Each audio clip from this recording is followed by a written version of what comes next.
The psychology of belonging. You walk into the break room at work. Three people are already there, mid-conversation. They glance up when you enter. One of them nods. Another says, "Hey," and turns back to the group. The conversation continues, but the rhythm changes. They finish the story faster than they probably would have. You pour your coffee. You add cream. You stand there for a second holding the cup. No one says anything else. You leave. You weren't rejected. No one was rude. But you also weren't included. And you knew it immediately. Later, someone asks how your day is going. You say, "Fine." They ask if you're okay. You say, "Yeah, why?" They say you seem quiet. You weren't trying to be quiet. You were just responding to what you felt in the room. This is belonging, or the absence of it. It doesn't announce itself. It doesn't require words, but everyone in the room knows who has it and who doesn't. What belonging actually is. Belonging is not the same as being liked. It's not the same as being tolerated. It's not even the same as being included in an activity.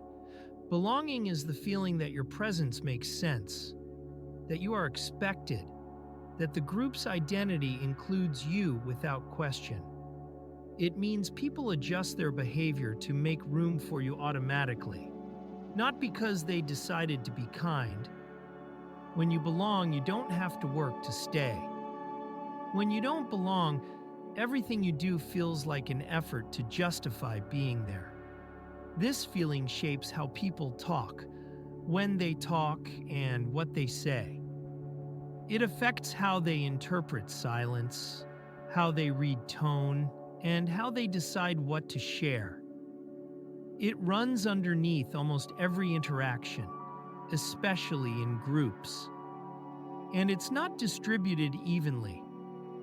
Some people walk into rooms and belong instantly. Others spend years in the same space and never feel like they're actually part of it. How belonging forms. Belonging starts with recognition. Someone sees you and knows who you are, not just your name. They know your role, your history, your patterns. They know what you care about. They remember the last conversation. They reference something you said 3 weeks ago.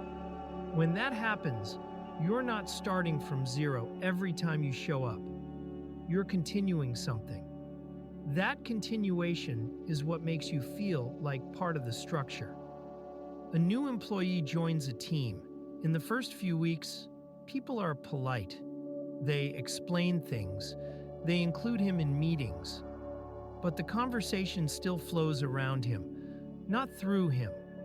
People finish each other's sentences, but not his. They make references he doesn't understand.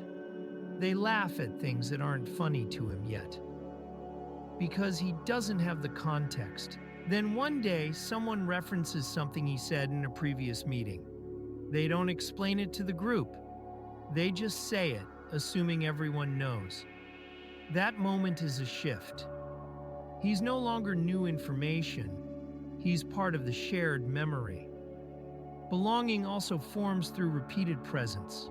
You show up enough times that people start to expect you. Your absence would be noticed.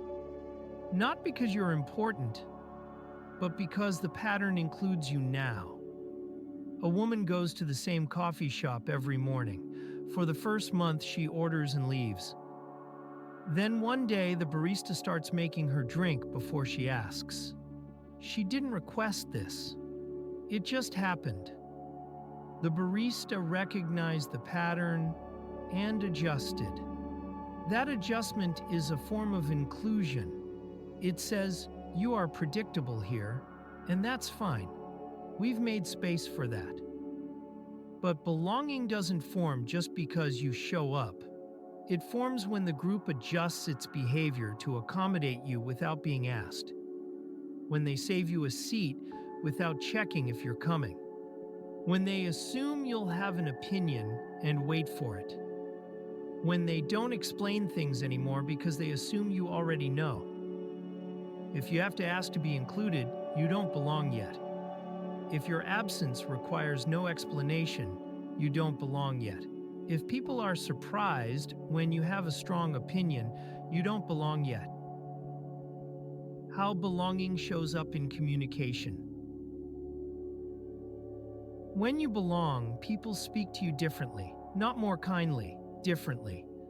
They use shorthand. They skip steps. They reference things without explaining them. They assume you're tracking. They expect you to contribute without being prompted.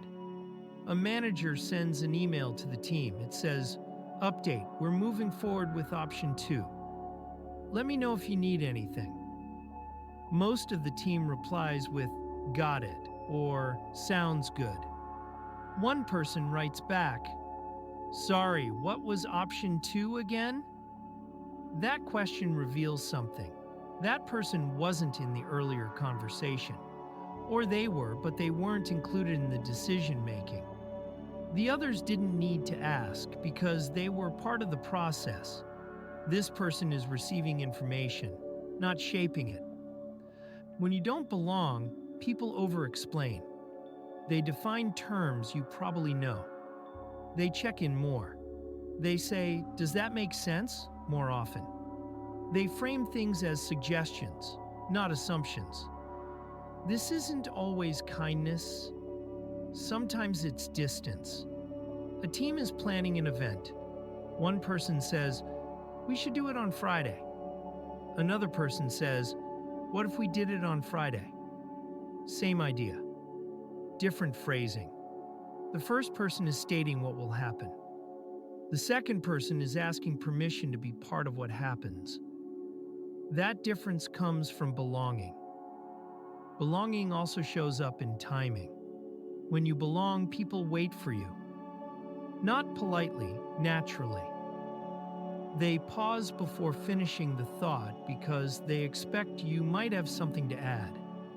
They loop back to you if the conversation moved on before you spoke. They notice when you're quiet and wonder why. When you don't belong, people move on.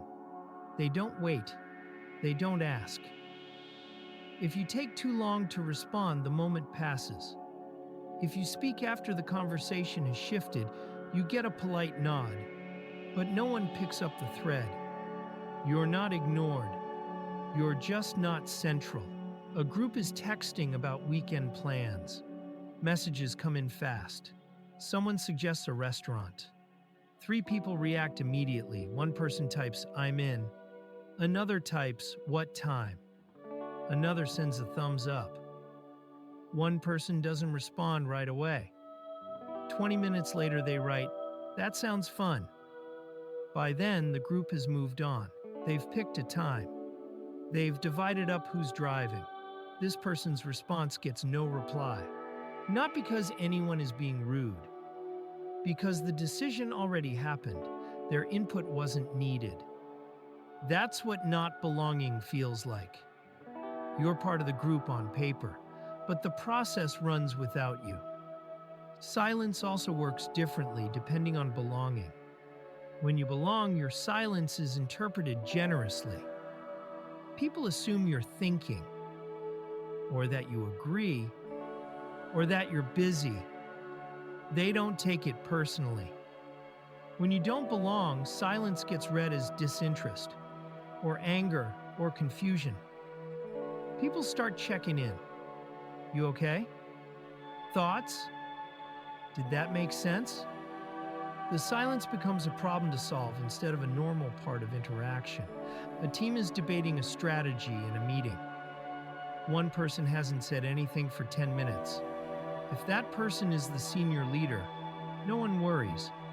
They assume she's listening, processing, deciding. Her silence has weight. If that person is the newest team member, people start glancing over. Someone eventually says, "What do you think?" Not because they want his opinion, because his silence feels awkward. It suggests he's lost or disengaged. the same behavior, two completely different readings. How people can misread what's happening. Most people assume belonging is about likability. They think, if people like me, I'll belong. If I'm friendly, helpful, and easy to work with, I'll be included. But belonging doesn't work that way. You can be well-liked and still not belong. People can enjoy your company, appreciate your work, and include you in activities, and you can still feel like an outsider. Because belonging isn't about whether people want you there. It's about whether the group's identity has space for you built into it. A person joins a friend group that's been together for years. They go to dinners, game nights, group trips. Everyone is kind. No one excludes them on purpose. But the group still talks about things that happened before this person arrived. They reference old jokes. They have rhythms that feel automatic to them, but require effort for the new person to track. The new person is included in activities, but not in the memory.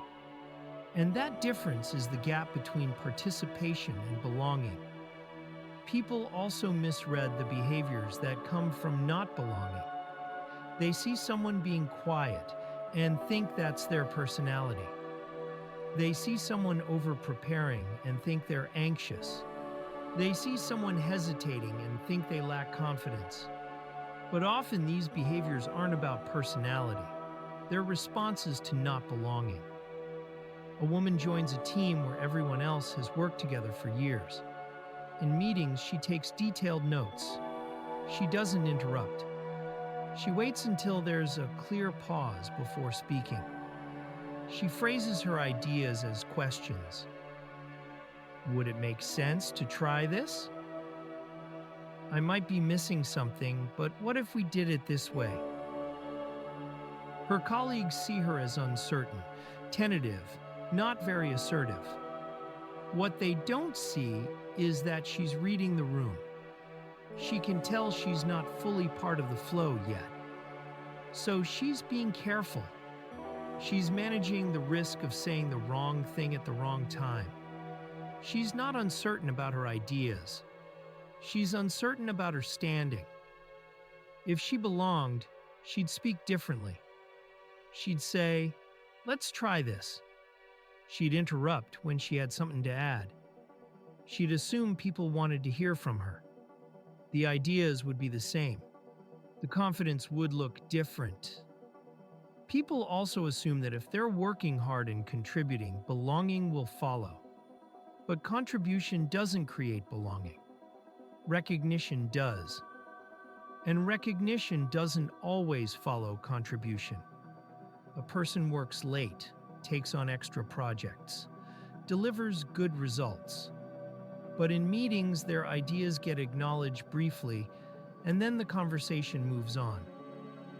When someone else says something similar, the group engages more. The conversation builds. People ask follow-up questions. The idea gets developed further. Same contribution, different recognition. The second person belongs. The first person is still proving themselves, even if no one admits that's what's happening. This is why people can feel like outsiders even when they're doing everything right.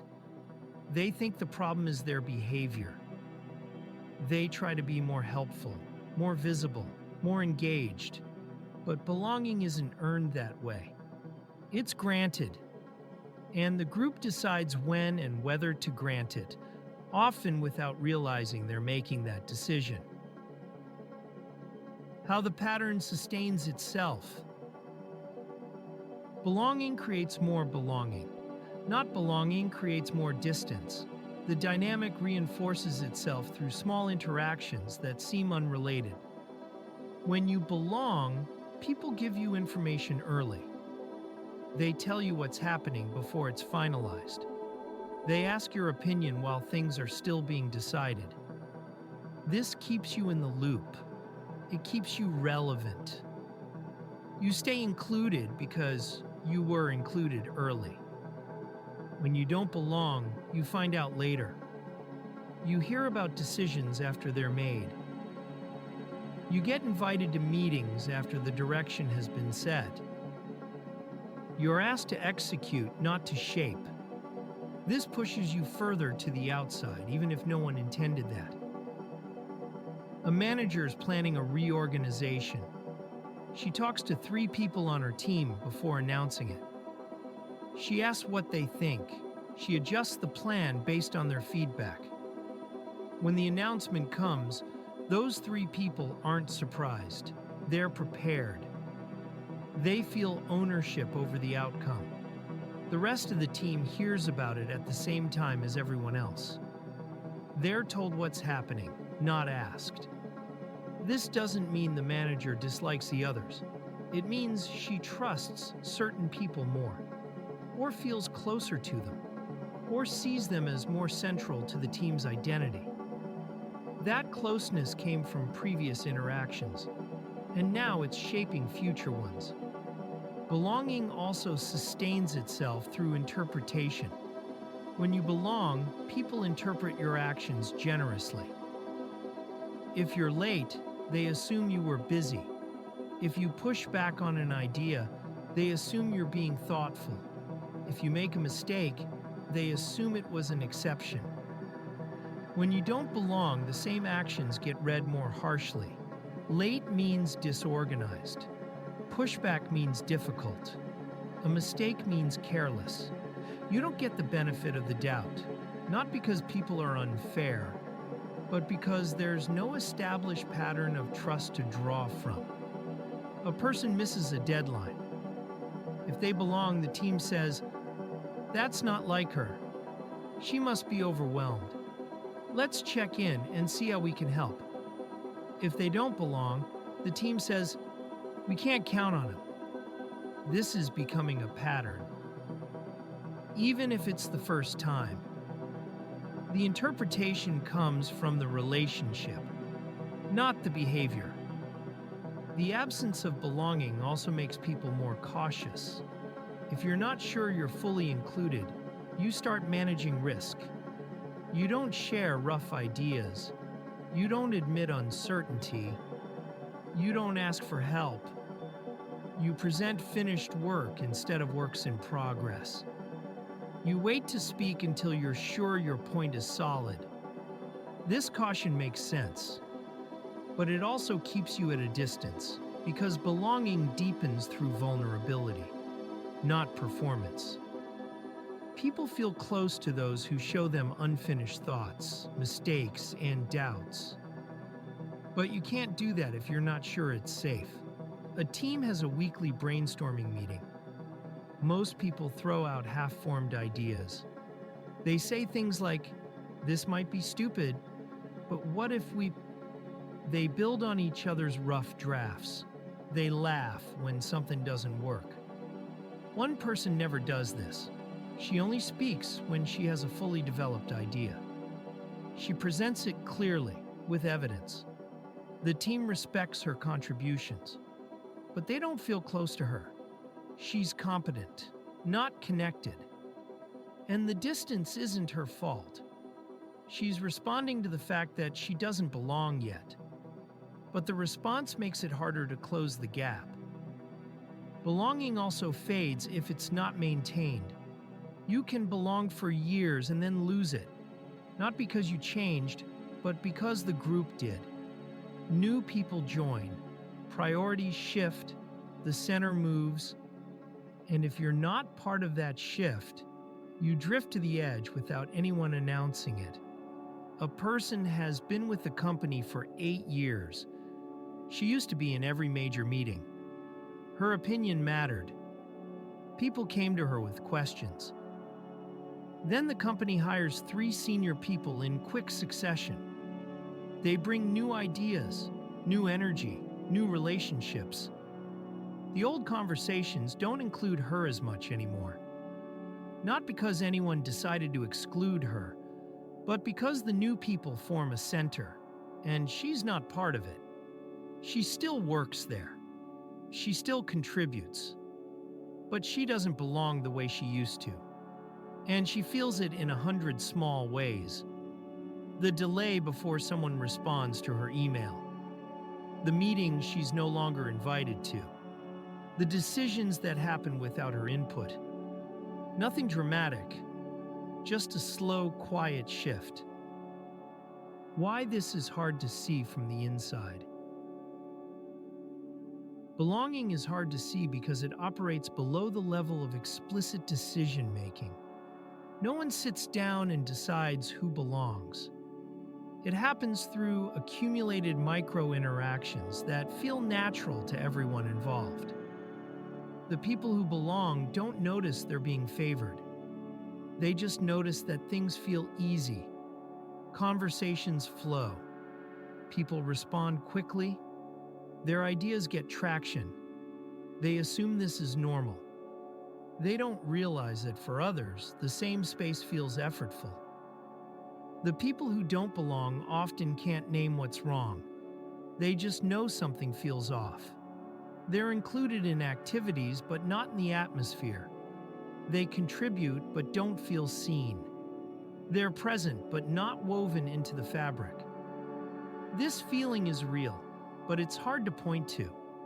There's no specific event to reference, no clear moment of exclusion. Just a persistent sense of being adjacent instead of central.